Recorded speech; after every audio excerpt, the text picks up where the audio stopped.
Hi, welcome to Who Are You Wearing, the fashion podcast that's not really about clothes.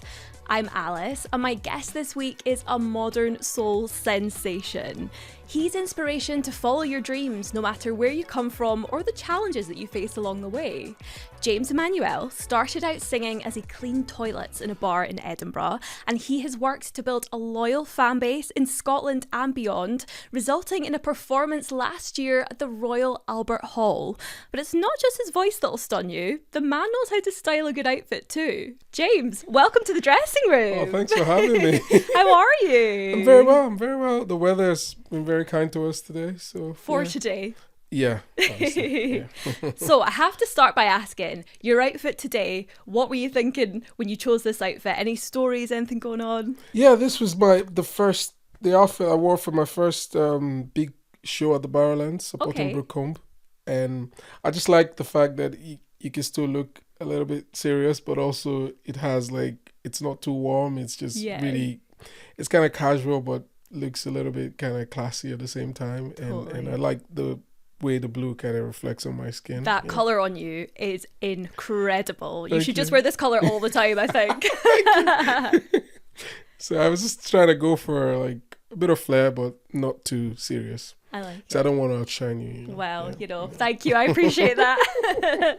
So you've said previously, Marvin Gaye, one of your big music icons, very stylish man. Would you say he's influenced your dress sense at all? Yes, of course. It's I remember when I first saw him for the first time on TV, was him picking up the award wearing the tuxedo. Yeah. And that was around the time that Michael Jackson had the Thriller and everybody was really obsessed with that. And I was like, no, I just love the way that man looks. Because he reminds me a little bit of my father. He has that kind of a little bit of stubble, a little bit of, classy, but he knows how to wear the clothes to kind of feel, if I see Marvin, I can see the music before he's even sang a note. It just looks like the music. So totally. I try to incorporate that a little bit into my sense of style. Not too loud, but just a little bit of flair, like I like to call it. No, I see the soul coming out in your outfit. Thank you.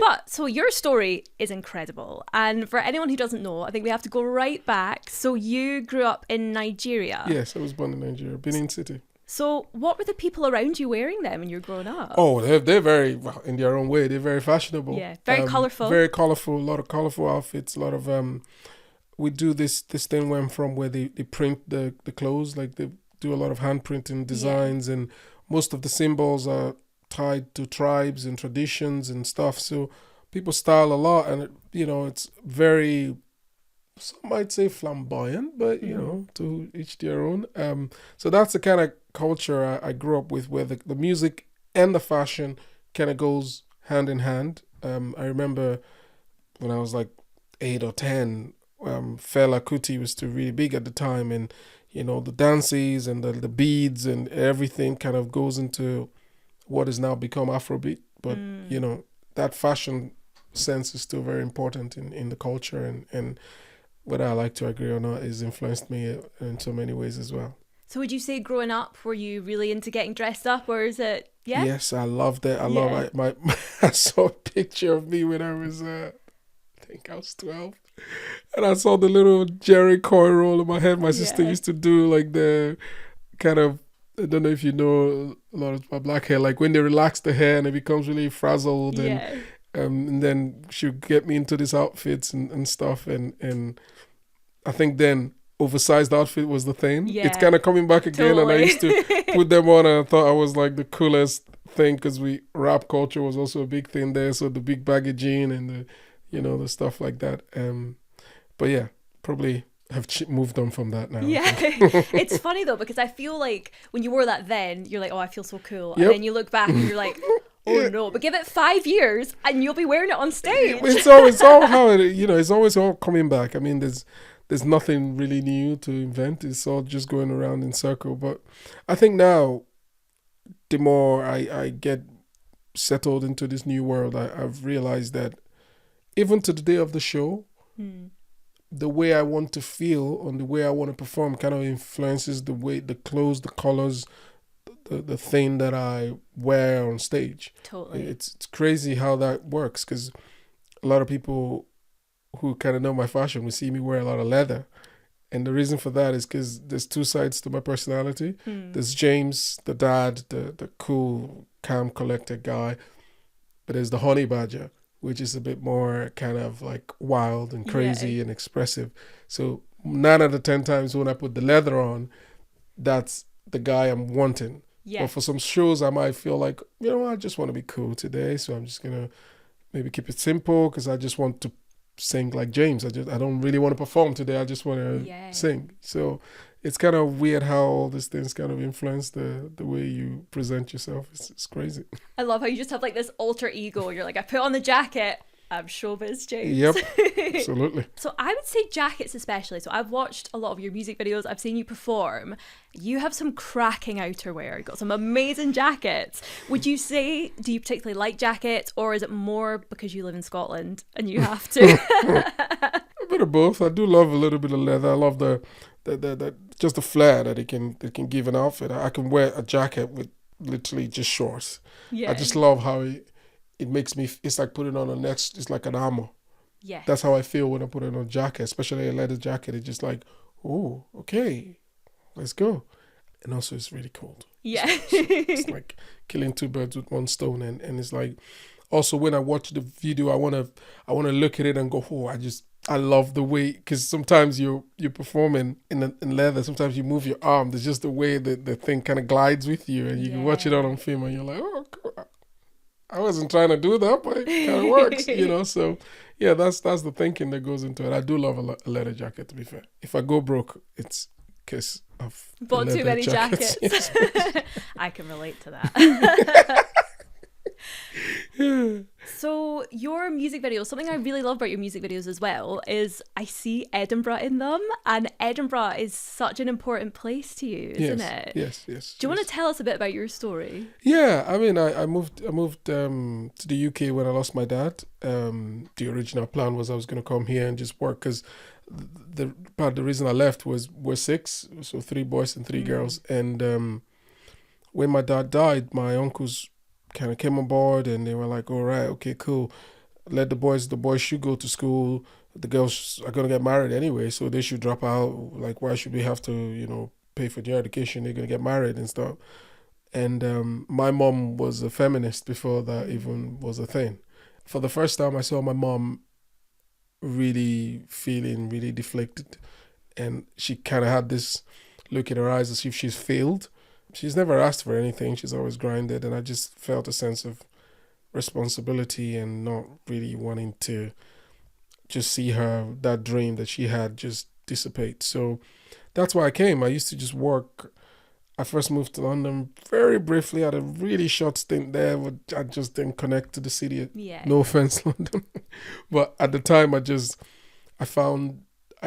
think it was just too much of everything. Yeah. And I wanted a quiet place, but maybe because also I was going through a grieving process at the time. I felt like it was too overwhelming to kind of actually breathe. So I went to Glasgow, and then I came to see my friend in Edinburgh just to visit him. And the day I came to Edinburgh first time, it was like, I work in a bar. There's a place called, I used to call Sports Stars. Yes. Opposite the train station. Yeah. He's like, I have a job there. Do you want to come in? And I was like, there's worse places to go. Yeah. So I went with him to the club. 10 minutes of being there, he ran to me and went, oh, we're short-staffed. Oh, they were really looking for someone like Pete Bottles. You wouldn't mind. I mean, it's 50 quid. I mean, they just pay. And I was like, I'll do it. Yeah, who cares? So I did it. And the manager came afterwards and went, well, the guy who was supposed to be doing it seems to be flaking. Do you want it? Do you want the job?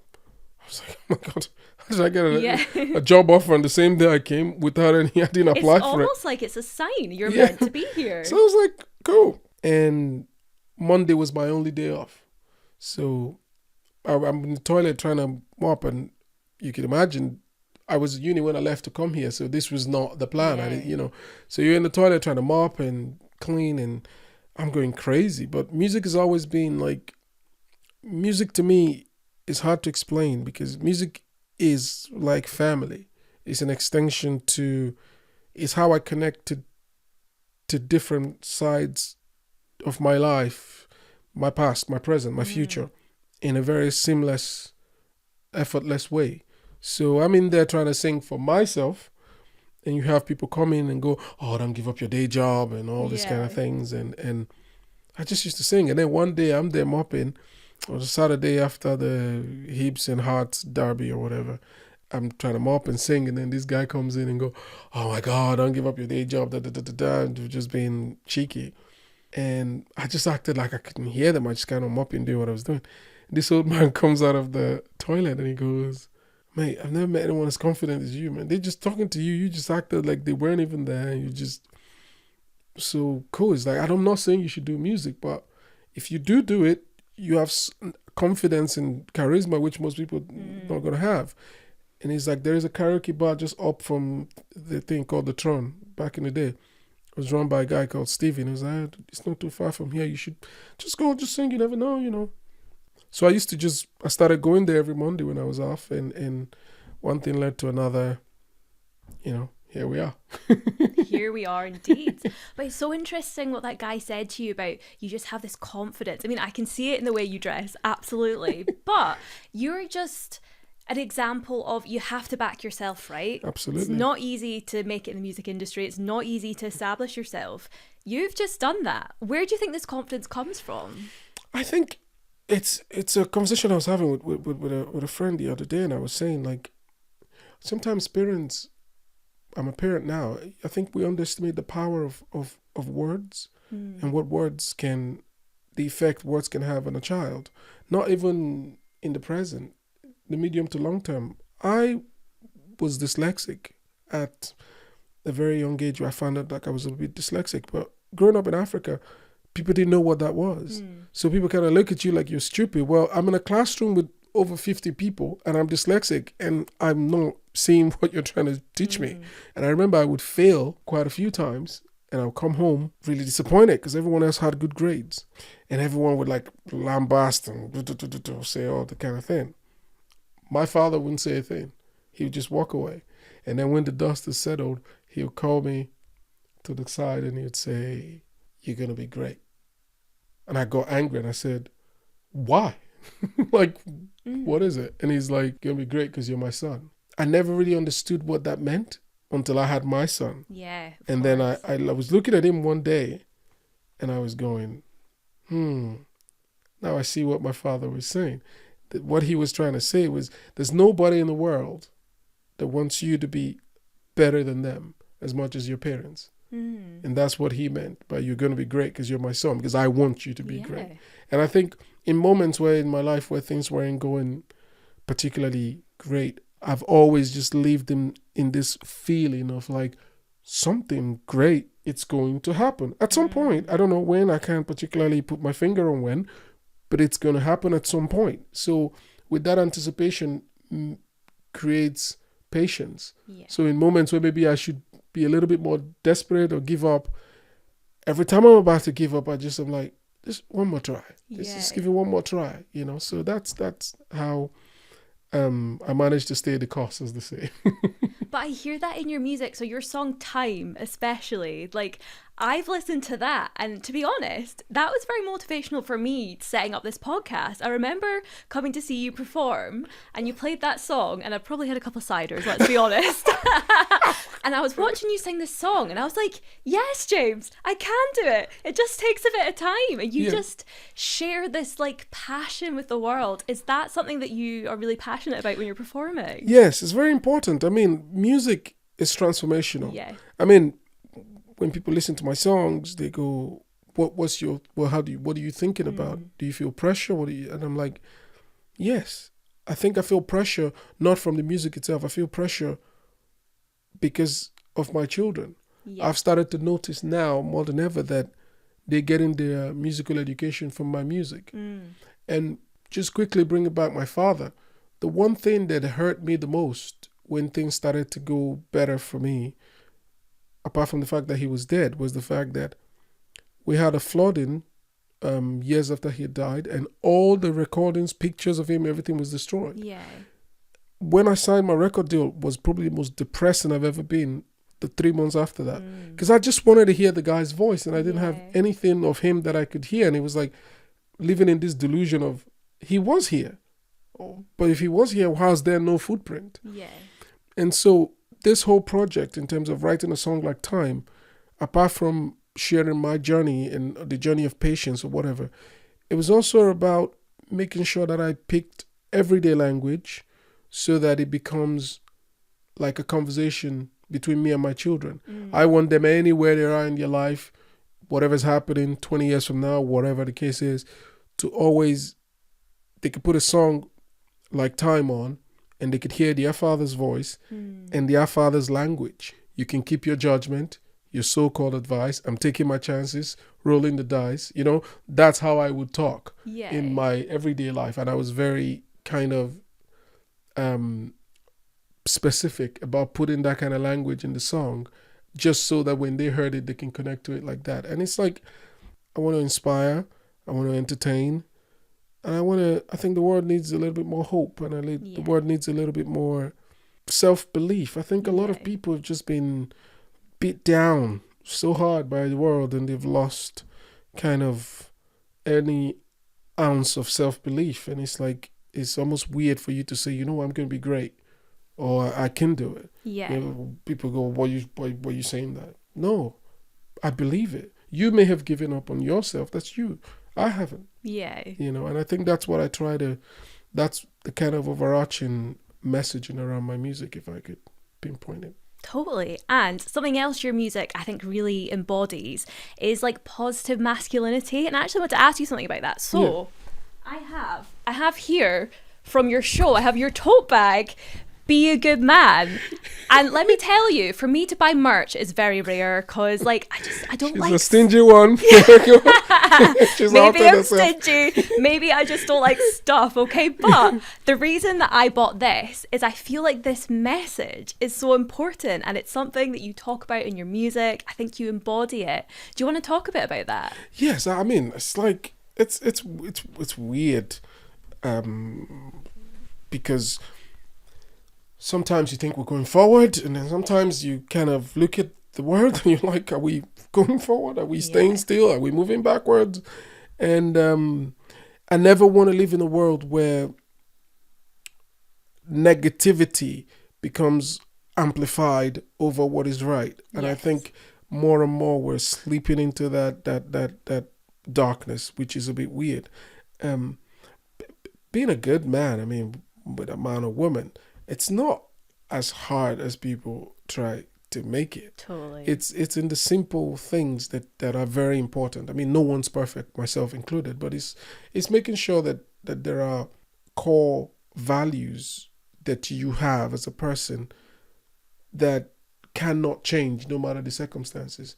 And of course, on occasions where you slightly fall short of that, that you're very quick to put your hands up and go, I got that wrong.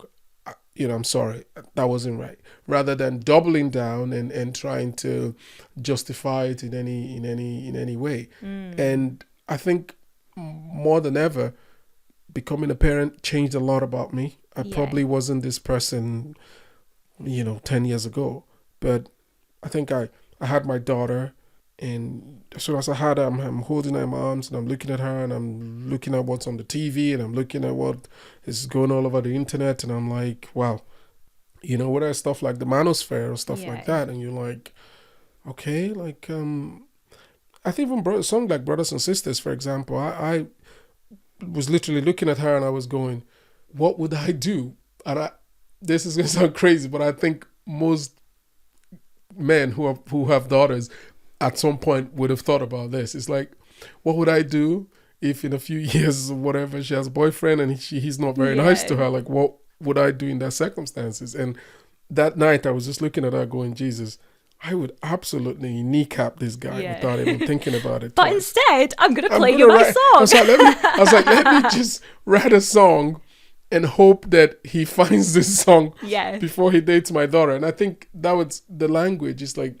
very important. I could have written it in a little bit more poetic way, but I wanted the message to be really clear. Oh, my brothers, why are we treating our sisters this way?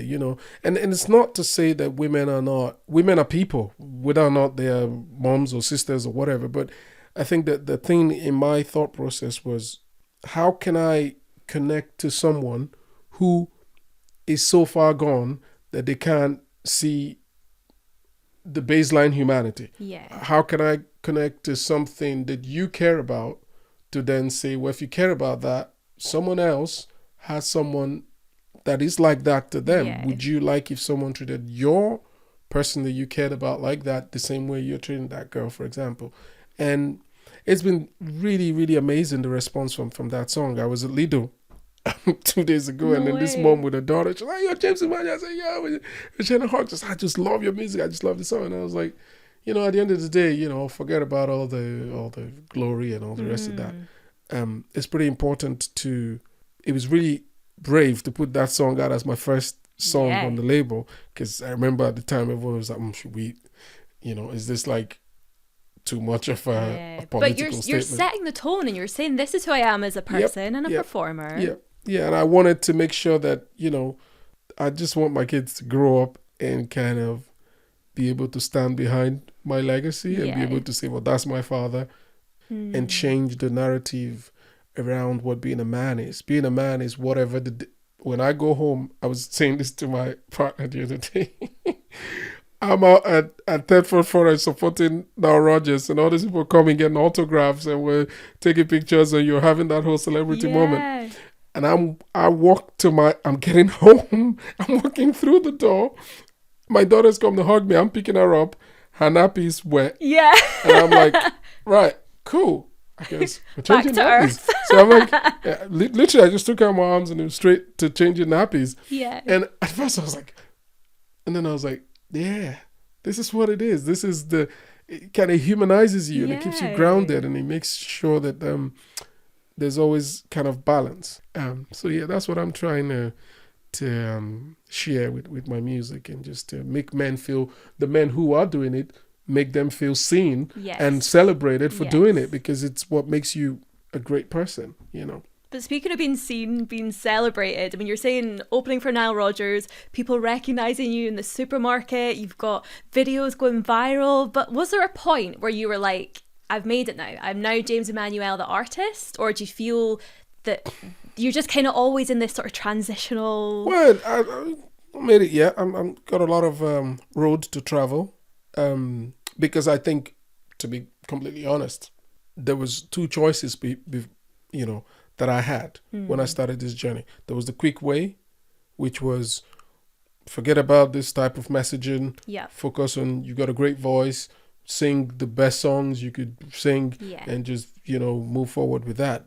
But then there was also a part of me that just was really hammering down desperately to present the message that I have right now. And I know that message might take a longer time to grasp or catch on to a wider or bigger audience, but I think I would feel more fulfilled when it does than I would do if I just chased the quick way out or whatever. There's no quick way out, but if I just went for the let's just do whatever comes, you know, naturally.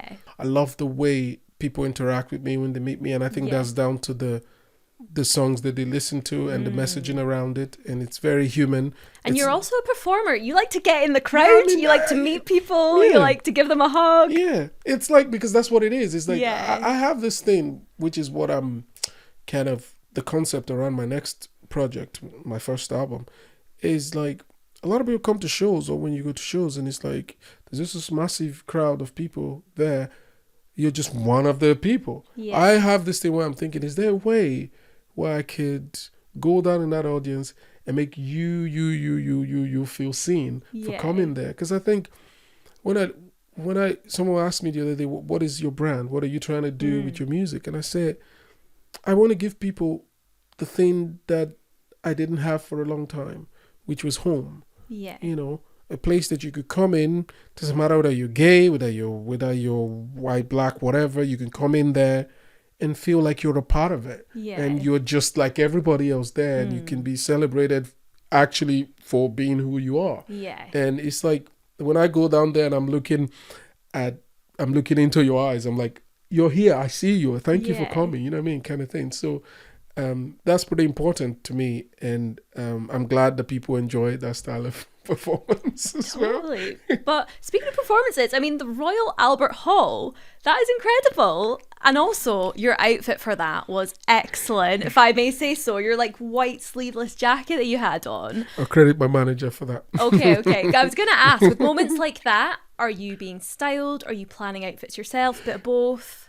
He said to me at the hotel, I just want your arm to be out. I just think your arm should be. I just think your arm should be out. So he left in the afternoon, and then he was like, James, I just found the coolest thing, and he was like, brother, and I was like, okay, let me pay. He was like, no, this is my gift to you because I want your arm in case it doesn't work out. You can. Man really likes your arms. It's like, your arms need to be out. I just want when you, because you always do the mic like that. Yeah. I want all your arms to be. I was like, okay, cool. And when I watched the video, I was like, yeah, you were right. He was right. Well, I want to get a bit more fashiony now. Yeah. We've got something called the quick change round. So for these answers, if you just kind of give me the first thought in your head, and this is just to kind of get to know you and your wardrobe and your music a little bit better. So first question, what are you wearing when you want to feel your absolute best? Leather. 100%. Yeah, I love it. What is one item of clothing you have that you will never throw away? Sleeveless vest. Well, now you've got that story behind it, the Royal Albert Hall. It's amazing. Always a vest or like some kind of inner vest like the one I'm wearing. Sometimes it does get hot when you're jumping around and you can take it off and it's just the vest. I like that look as well. So I like to keep things simple but intense. I like it. What is the most you thing? Like, what do you put on in the morning you think James has arrived? These days, because I'm trying not to embarrass my son. Okay. When I go to pick him up at school, I've started to wear a lot of hoodie, which is not really my thing. You got your dad wardrobe. Yeah. I've started to wear a lot of hoodies because I'm like, I don't want when I go drop him to school for it to then be about me. I want it to still be his thing. So I try not to be too flamboyant, as to say. So I put the hoodie on, put the baggy pants on. Yeah, I guess you could say it does the feel like James, because that's like my everyday kind of studio wear. We got hoodie by day, leather jacket by night. Yes, that's it. I love it. What is something that you've worn and you've regretted? Anything you've put on and thought, oh, that was not a good choice? Ooh, yeah, there's been quite a few. Yeah. Yeah. There's one time I had this white pants and I knew I should have bought them in like 36.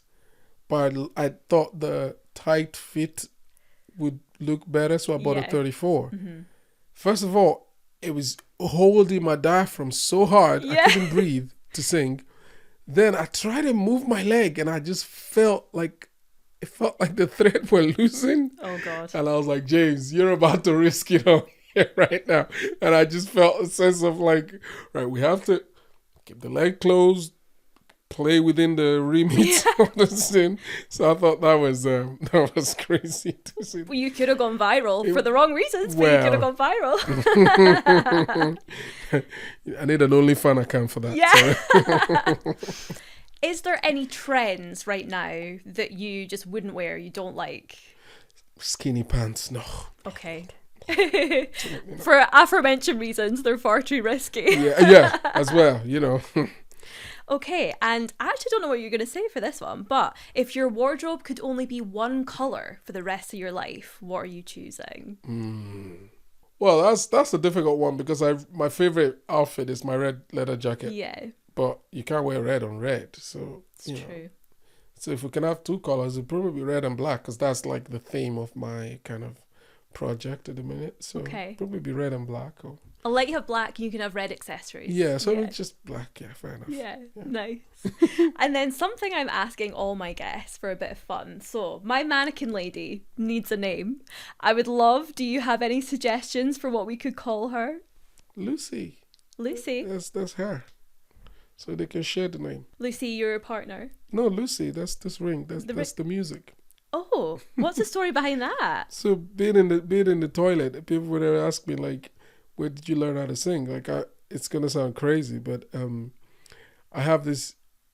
For a while, I had this image of a Lucy, who's a big black woman with red hair playing guitar, and every time I would be in the toilet cleaning, it'd feel like I could see her. Okay. And it was weird. And I remember the day I released my song and it got no streams, and I was really so worried about, like, how we're going to do it. I had this ring because I called it Lucy, and she just said, I just heard it in my mind going like, send that file to the radio presenters. And I was sending 50 emails. No one was getting back to me, and it was just like, keep sending it. And then it got played on iHeartRadio. Yeah. And that was the start of all this. So that's why I call this. I think there's never been an issue I've done that this hasn't been on my finger. It's my good luck. My good luck ring. I love that. Hey, don't steal my ring. I'm gonna be mad. So Lucy sounds about right. Yeah, she looks like a Lucy. Shout out to Lucy. I love Lucy's it. Cool. James, it's been amazing chatting to you. Before you go, what have you got to plug? Where can we see you? Where can we hear your music? Wherever streaming platform you use, Spotify, YouTube, Amazon, Apple Music. I'm everywhere these days. See, and I've got my last show this year, which I'm really excited for the Scottish audience. Is going to be in Glasgow. And I'm really excited for that. So if you haven't got your ticket yet, get your tickets, because there's about half already sold, which is mad because it's in December. My Instagram, TikTok, Facebook, you've got all the links to all my show. My vinyl is out as well, which is amazing. We have brothers and sisters on it. Yep. We have time on it, and just anywhere on the internet you can find me. And thank you for your support. I just want to take this moment as well to say thank you guys for being so supportive. It's meant so much to me, and you guys are like family now. But most importantly, like she said with the tote bag, be a good man or a good woman or just a good person if you can. Amazing. Thank you so much, James. Thank you. Oh my goodness, what an incredible, motivating and inspiring chat with James. And I think Lucy might stick, that's a great name. But please check out James's music online. You will not regret it. And if you have enjoyed the show today, give us a like, a follow, a subscribe. You'll find us on TikTok and Instagram for loads more content. And come back and find out who's joining me in the dressing room next week. Thank you.